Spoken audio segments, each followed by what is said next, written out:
Hey everybody. Filmed straight after the last video? What are you talking about? No chance. Much. Yeah, I'm not looking forward to going back across the bridge. A couple of days ago, my mum is driving back from my nan's. My nan's very old. My nan's 96 or something. I can't remember exactly. 97. She's getting very old.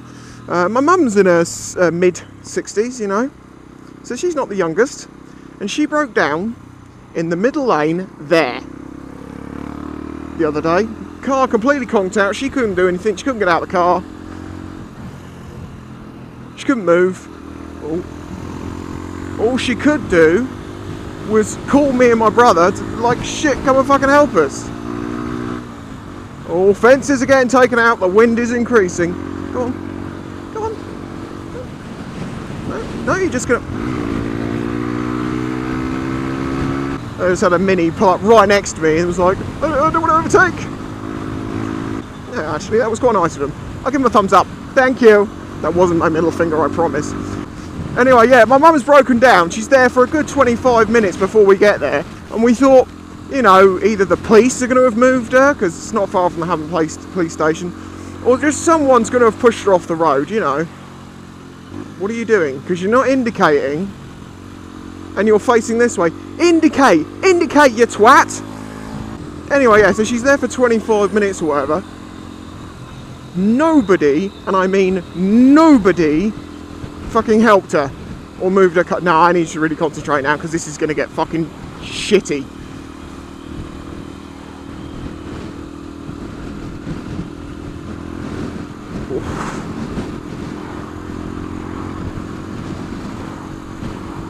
People are going to give me all sorts of shit for going slowly, and they're not going to realise how fucking windy it is right now, or quite how much it affects a little light bike like mine. Fuck me. Doesn't look like anything. I'm physically pulling the bike over. Got to get me off this road. Jesus. Oh! Fuck. Oh, just to get the wind behind you. It's just so side on. Oh, frigging soaked as well. I know you're all probably saying, that was nothing. It was nothing. Ugh. I know things look shit in videos. It's so annoying. Anyway, not one person stopped to see if she was okay. Not one person stopped to help push her off the road. Not one person did anything. They just kept beeping at her. She sat there, right, at the junction lights. Hazards are flashing. She can't move, you know, and people are fucking beeping and just like driving, getting really aggressively around her, and it's like, she's broken down, you twat. Anyway, we get there. We have to push it round the roundabout to get it off the road. So as we're pushing it, we've just had to run into a main road of traffic to push the car off the road. People are fucking behind us beeping because we're not going fast enough. Now, I'm not joking, we were at a good jogging pace with this car. We had about, I don't know, 100 yards or so, maybe less than that, to go to get it out off the road. And people are fucking just there beeping at you. I so wanted to just stop, walk over to them and go, what? What's up? Oh, you've slowed down the whole process even more now, you twat.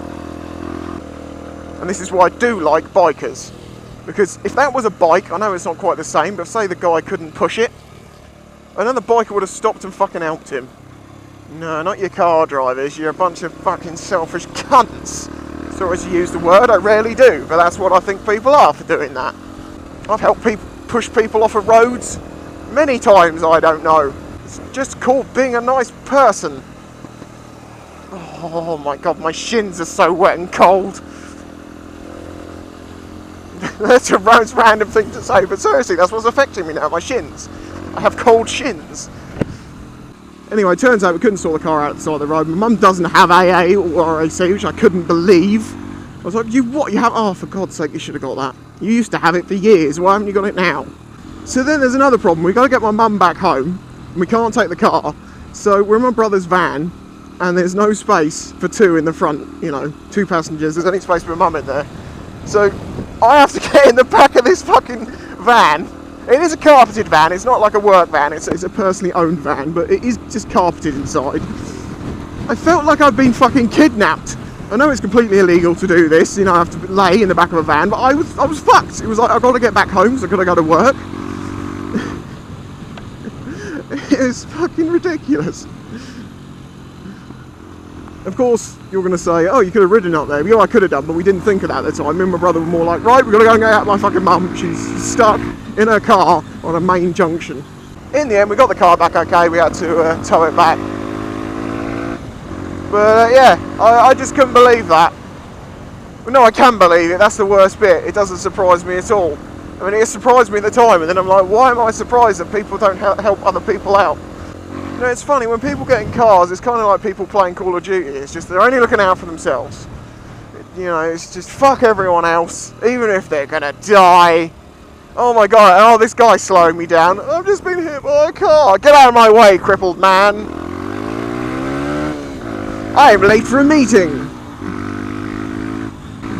Hey, this reminds me, when Mrs. Spice was doing some driving lessons, they were going around a roundabout, she was doing normal speed. I mean, the one thing that she had to be careful of, her driver instructor said, you're very good at driving, but your one thing is you speed. She's a learner that goes too quick, which is fucking funny. And yeah, she was going around this roundabout at a normal speed, and this car, which had been tailgating them, went fucking flying up the inside, beeping their horn, screaming and shouting, and the instructor pointed at the phone number on the roof. The guy actually called. And the instructor said to him, what the fuck are you doing? We're on a 30-mile-an-hour road, we were doing 30 miles an hour, I've got a learner in the car, there's a good clue, it's covered in fucking L plates and a big thing on the top. What the fuck are you doing driving aggressively for? And the guy was just like, oh, well, I just wanted to get past you. Oh, is that how an overtake's done these days? Oh, you fucking twat! Beep, beep, beep, beep. You know, it's human beings like that you just want to pop in a meat grinder for a couple of minutes. Not for too long, just for a couple of minutes. So to everyone that passed her, not that any of them will be watching this, but you know what I mean, to everyone that passed her, and who was able to physically help, had the time, could have done it, and didn't, fuck you. Fuck you very much. And would you like another slice of fuck you with that? I thought you would. It's delicious. I could compare this with the very first time I crashed and I was basically unconscious on top of a bike through a fence in a hedge, and a car pulled up next to me and then drove off. Thanks, human kindness. And I would say at this point, all humans are twats and arseholes, and no one's out there trying to help anyone. But I know this isn't true, because I have had help. When I had my big crash, there was a guy, you know, it's called Mystery Man or something like that, the video, and it talks about a guy who came running from his house and helped me from the point that I crashed to the point that I got in the ambulance. And I later met up with him, and you know, and I know that I do good deeds, and I've seen many of you guys do good deeds. So you know, there's not all of us. We're just going to keep fighting and try and get the average better, because they're mostly cunts. You guy doing walking down the middle of the road. I think I once loaded 10 of the 13 in a row, and people complain these days about Xbox and shit like that and loading time.